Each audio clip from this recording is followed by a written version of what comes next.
Salam everyone, peace be with you all, and welcome back to your very own Rooftop Club. And let's just get it out of the way. I'm not gonna act like I'm not late for this episode. Um, Let me see what excuse I can make. Well, it wasn't entirely my fault. Well, I guess it is my fault because I was procrastinating. There were problems that were keeping me from making the episode, but I think I could have still made it, but I didn't put in enough effort, and here we are. But at this point, I was like, Farah, you need to make the episode. It's so late, and I'm really sorry. I hope I can be punctual. I hope, I wish. I just didn't have any place where I could record because it was so cold on the rooftop, and in the house I did not have a place where I could have sufficient amount of time to be alone to record. But if I would have put in effort, I could have found a place where I could record, but I was being, well, lazy, I guess. So, but I'm so glad. I'm gonna say this, that I am glad that I made 3 episodes, because three is a number for me that I need to achieve for everything and anything, because it's a very specific number. It has a lot of importance in Islam as well. So it's kind of like an unhealthy obsession with the number three, that I have to do things 3 times. Oh, I know, it's like a problem now, but I'm glad that I made 3 episodes, and now we're on fourth episode. Um, so yeah, now I'm looking forward to 5 because that's the next proper number. Hopefully, I can make it, and yeah, pray for me, guys. Pray for me that I be punctual, and I don't know. Yeah. So I'm finally on the rooftop today. It's cold, but it's bearable. I It was raining a few days ago, and I really wanted to record on that day, so you could hear the rain sounds in the background, such a good vibe.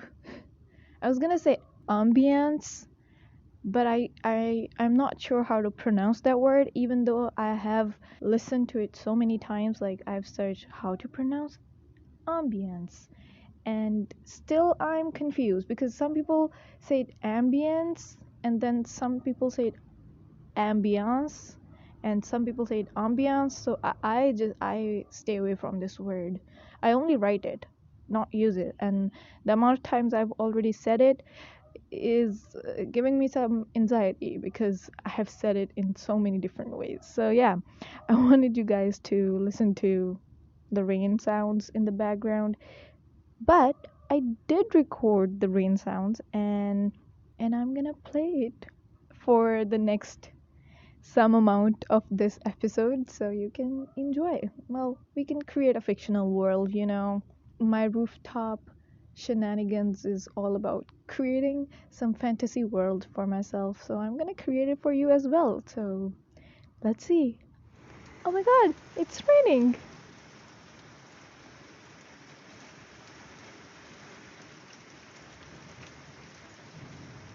So, guys, today I'm gonna hold you all accountable. No more leniency. Not for you, not for me. Tell me, where is your mind? Like, what are you doing? Where's your mind at? I'm serious here. Where is our mind? Myself included. What are we all doing? Where is our attention? I think this could be a series because there are a lot of things that need our full attention, and, well, our minds are so diverted all the time. Our attention spans are so shitty. I'm sorry to use this word, but they are, honestly, especially in this day and age of short form content. I think our attention spans is like 15 seconds. That's the most amount of focus that we can put on something. So, where is your mind at, huh? I think this could be a series, as I said, that a lot of things that we do need our full attention. But what's the first thing? What is the first priority for a human being that he or she needs to be fully focused on and put all of their mind into that thing. Of course, it's Allah. It's God. That's why we're here. He sent us into this world and we need to give him all of our attention. 100%. Like, there's no, how they say like 100% in physics, like 100% or like ideal cases are unachievable, but we have to put in our 100% into whatever we are doing for Allah. I think this episode is gonna be more for Muslims. Here I'm gonna be talking about from Islamic perspective, but I think still it's for everyone because obviously Islam is for everyone. It was a religion that came for everyone who was to come into this world until the end of the times. And even if you're not a Muslim, you can learn anything from Islam. And if you apply that into your life, it will change it for the best, honestly. If we would have been doing everything according to Islam, honestly, world would have been such a great place. Like obviously it was not gonna be a heaven because that's not what the world is for. It's kind of a test. Not kind of, it is a test. But Islam is such a beautiful religion. So stick around because this episode is very important. The most important one, I guess. So, why did I ask this question? Why is this episode called Where is Your Mind At? It all started a few years ago, I guess, when I asked this question myself and I really started to think about it more and more. And I don't think I'm still good at it. I'm literally, to be honest, on the first step. But I feel like the first step is the most important one. And even though I'm at the first step for years now, there is a progress. It's very slow, and but there is certainly a progress. I think a lot of us Muslims who are born Muslims, we especially, but a lot of people, we take our religion and our worship so for granted and not a priority at all. We take it as a responsibility, and sometimes not even that, even if we feel it like it's our responsibility to offer 5 times prayers 5 times a day. We don't really, still a lot of us don't do that, even if we think that that's our duty to perform our salah 5 times a day.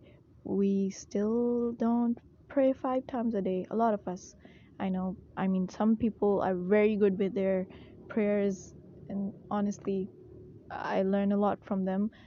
But a lot of us, we think that it's a duty, but we don't do it.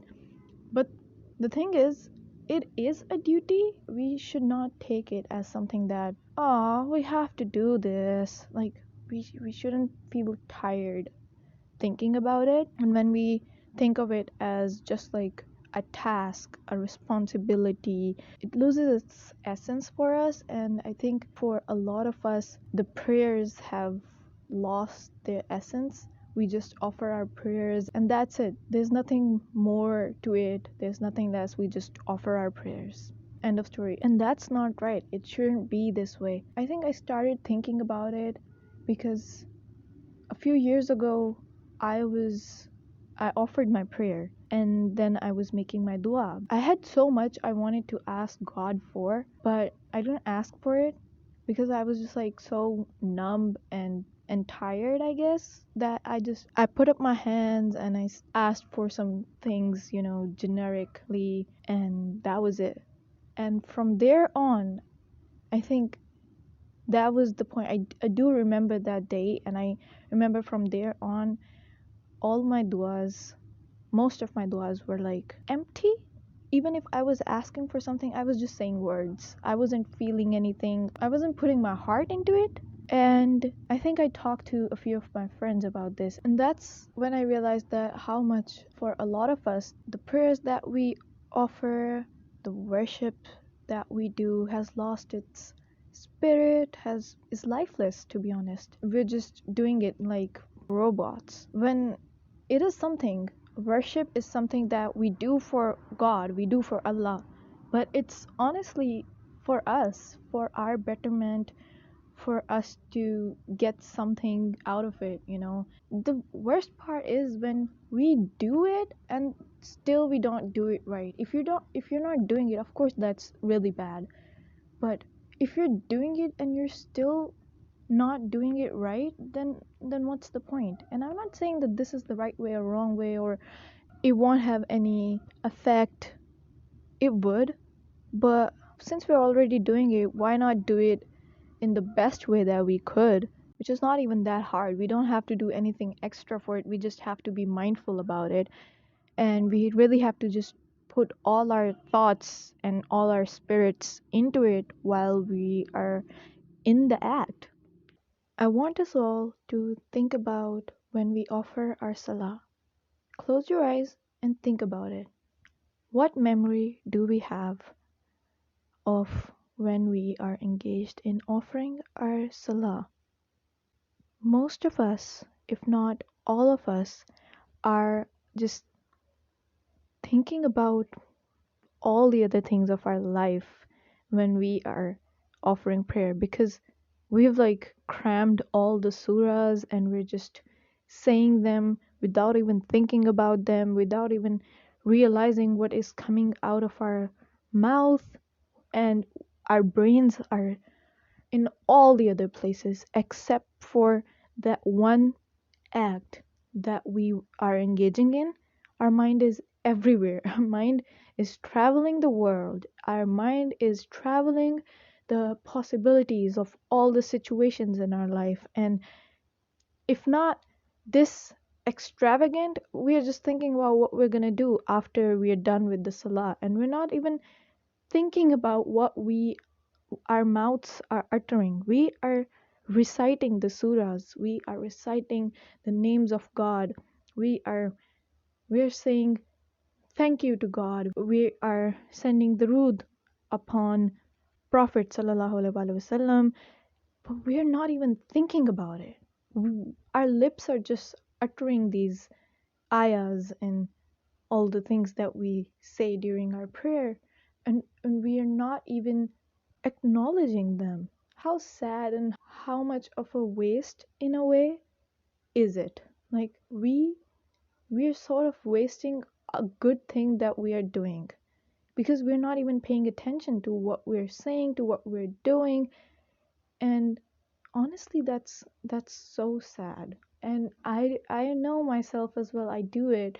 My mind travels all over the place when I am offering prayer, and I have to like, even during the prayer I have to like think, oh my god, wait, what was I even thinking? Come back to it. And you like, you can't break your prayer, and all these things are going on in our brain that we are somewhere else, and then we realize it, and when then we come back and try to focus on the prayer, and then our mind travels someplace else again. And it's a constant thing because obviously we don't have a good attention span anymore.